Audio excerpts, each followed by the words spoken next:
Oke, teman-teman, pada kesempatan ini kami dari kelompok yang membahas tentang vending mesin akan memaparkan tugas besar kami.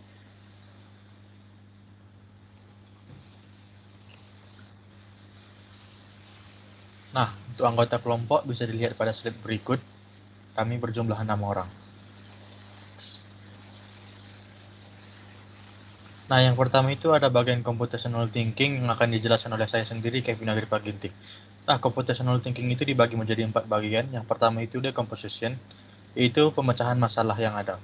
Nah, pada kesempatan ini kami bagi jadi 4 masalah. Yang pertama itu proses memasukkan uang, pemilihan barang yang diinginkan, proses pengembalian barang, dan pengembalian uang jika ada.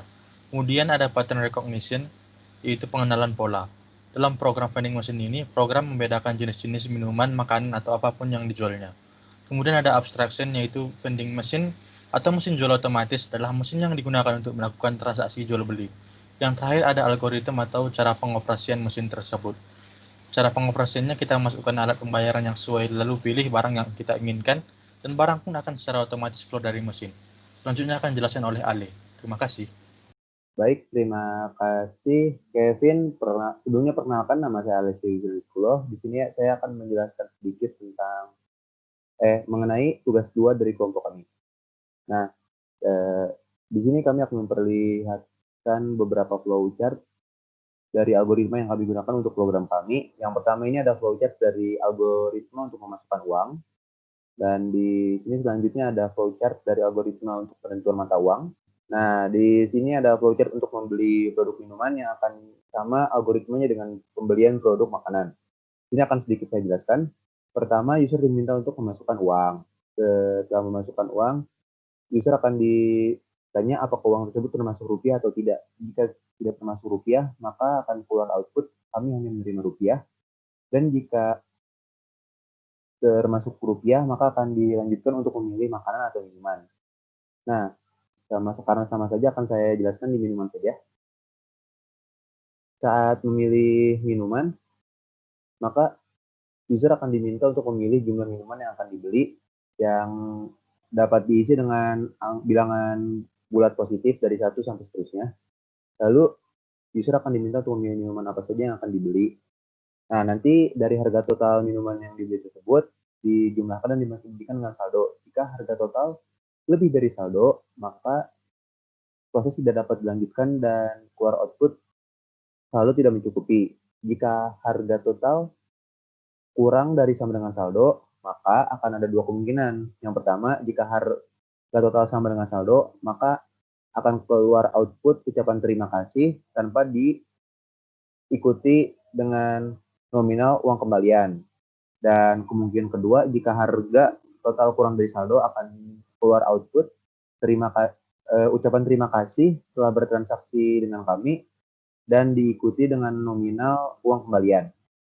Nah, bisa dilihat ini flowchart dari algoritma membeli produk makanan yang sistematisnya sama dengan produk minuman. Dan di sini ada pseudocode dari fungsi kembalian yang kami gunakan. Nah, untuk selanjutnya akan dilanjutkan oleh rekan saya, Restu Aprinaldo. Terima kasih. Oke, baik. Terima kasih, Ale.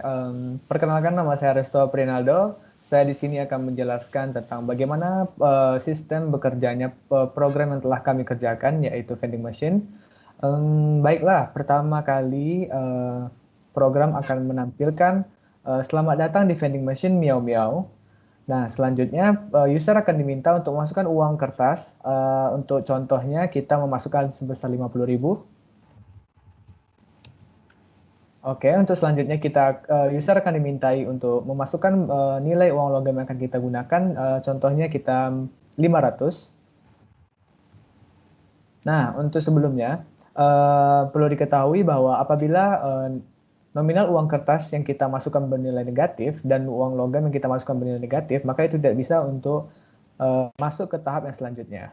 Nah, setelah kita masukkan uang kertas dan uang logam, di sana akan ditampilkan berapa jumlah yang kita masukkan, dan di akhirnya akan ditampilkan total saldo yang akan user gunakan.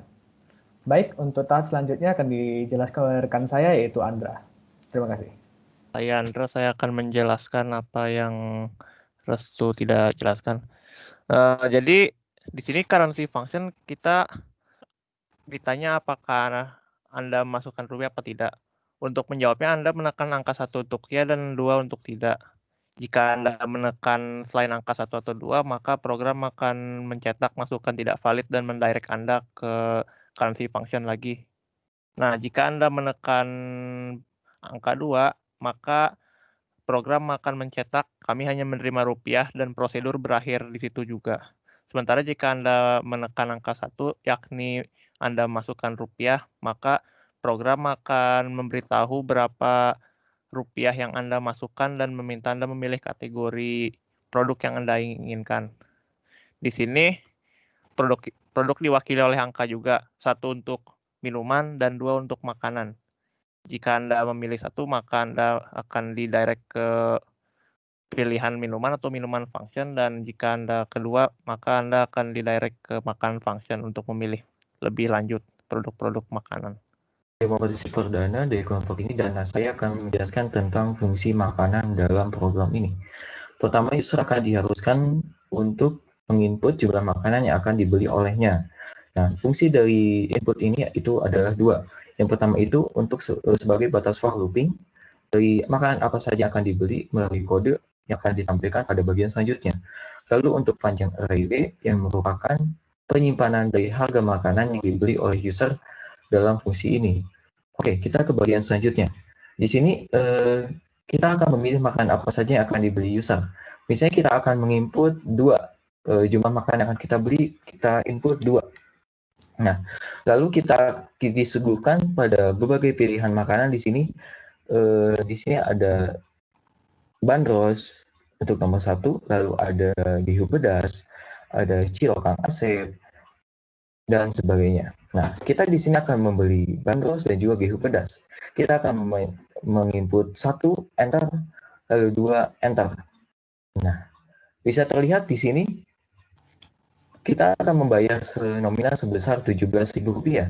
Nah, Rp17.000 sendiri itu merupakan nilai yang harus dibayar oleh kita, yaitu merupakan sum B atau penjumlahan dari array B yang merupakan tempat harga-harga yang dibeli oleh user. Nah, itu merupakan sum B.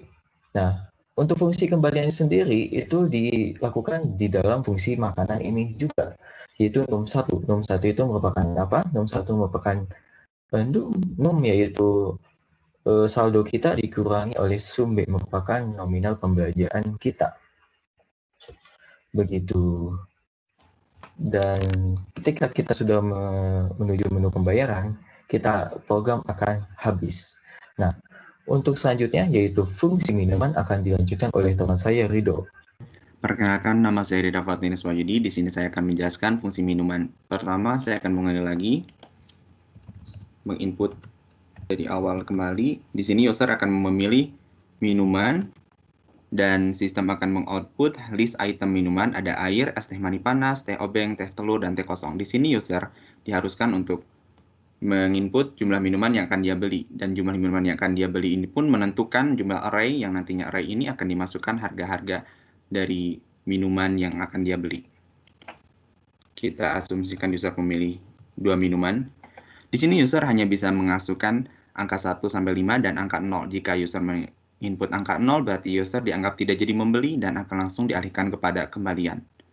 Dan jika user menginput selain angka 0 dan 1 sampai 5, user dianggap memasukkan input tidak valid dan akan dikembalikan kepada fungsi awal.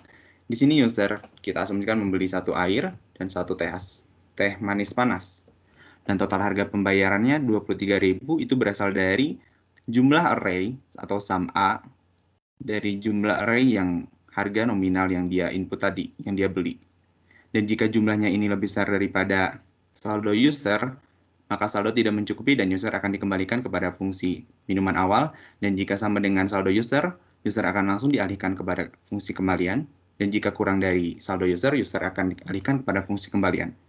Dalam fungsi kembalian sendiri, user akan diperlihatkan print, terima kasih telah bertransaksi dengan kami, dan semoga hari Anda menyenangkan, semangat miau. Dan di sini user akan diperlihatkan jumlah saldo yang tadi user masukkan, dan jumlah saldo yang harus dibayar oleh user, dan kembalian yang user dapatkan. Sekian dari kelompok kami. Terima kasih. Assalamualaikum warahmatullahi wabarakatuh.